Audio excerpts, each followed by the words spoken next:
kuasa hukum Peggy Setiawan, ini Ibu Sugianti Riani, ini ibunya Peggy Setiawan, ini adiknya Lucy.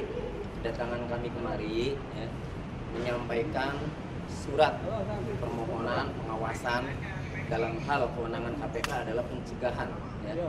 Khawatir terjadinya suap dalam sidang pra-peradilan Peggy Setiawan. Kenapa kami sampaikan surat minta KPK agar mengawasi, memonitor aparat penegak hukum yang terlibat dalam proses persidangan pra-peradilan Peggy Setiawan ini? Karena kami, penasihat hukum Peggy Setiawan, sangat yakin bahwa Peggy Setiawan itu bukanlah pelakunya, tidak terlibat dalam peristiwa pembunuhan Eki dan Tina. Oleh karenanya, kami melihat kasus ini terkesan dipaksakan. Sehingga ketika kami gugat pra-peradilan, kami khawatir dengan alat bukti yang dimiliki yang menurut kami sangat minim, kami khawatir hakim menolak ya klien kami, pra-peradilannya atau pra-peradilan dari kami khawatir ya, sehingga kalau hakim menolak dengan alat bukti yang minim seolah-olah penetapan tersangka itu sah, maka kami khawatir ada suap menyuap ya di proses pra-peradilan ini.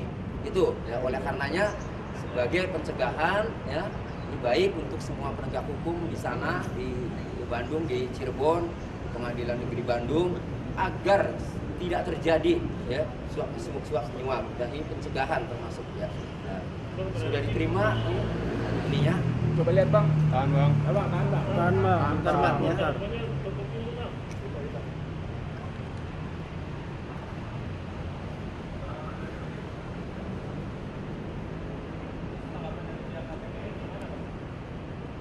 Oke. Sudah? Jadi ini nggak ada kejadian korupsinya, baru cuma dugaan kemungkinan atau prediksi mencegah, nggak ada transaksi yang terjadi dari Ya baik, sekalian menanggapi bagaimana tanggapannya ya. Tadi tanggapan dari petugas tetap betul menanyakan dugaan, potensinya, indikasinya. Nah, nanti akan kami update. Jadi kami bersurat ini baru mencegah agar tidak terjadi tindak pidana suap menyuap ya. Tetapi ya, kami juga punya alasan-alasan. Nanti akan kami update ya ke petugas mengenai yang lebih mendalam apa sih sehingga kami meminta agar KPK ini mengawasi ya. Itu. Jadi untuk sementara ya memang kami minta agar mengawasi, mencegah aparat penegak hukum yang terlibat dalam proses peradilan ini. Siapa saja sih aparat hukum yang terlibat dalam proses peradilan ini? Termohon tentu. Termohon itu adalah mulai dari Bapak Kapolda, CQ, Direktur Reserse Umum Kriminal, Direktur Reserse Kriminal Umum Polda Jawa Barat, sampai penyidiknya kan. Kemudian di Pengadilan Negeri Bandung, ya, mulai dari ketua pengadilan sampai hakim yang menangani, memeriksa pra-peradilan ini, gitu. Terus kenapa nggak ke bawah SEMA atau KI? Kan emang tugas bawah SEMA atau KI kan memantau persidangan. Ada. KPK kan menindak. Ada. KY sudah, dan habis dari sini ke Bawas Mahkamah Agung udah kami siapkan. Jadi untuk perilakunya kan itu di Bawas. Nah ini untuk mengantisipasi atau untuk mencegah agar tidak terjadi kan tindak pidana korupsi, dalam hal ini suap menyuap itu.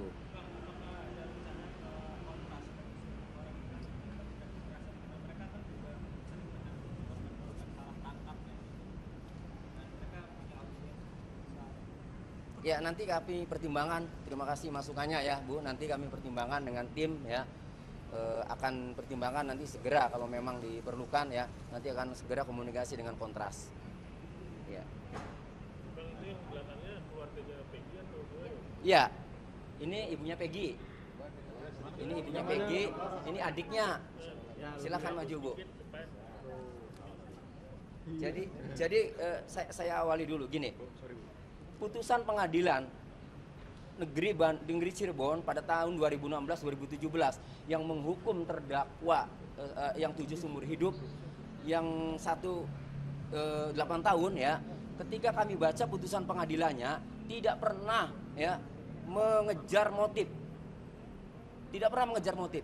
Artinya kalau mengejar motif, ya, dengan fakta visum dan fakta hasil otopsi yang begitu banyak lukanya, ini adalah orang yang dendam. Kalau orang yang dendam, orang yang kenal. Kalau orang yang kenal berarti sudah berteman lama. Nah, ini 8 terpidana yang tidak kenal sama sekali sama korban ini kan, sama 2 korban ini. Nah, sehingga ya kalau ditelusuri, mungkin di netizen juga banyak udah bermunculan itu yang kemungkinan kenal, apalagi dalam putusan itu geng motor Monreker.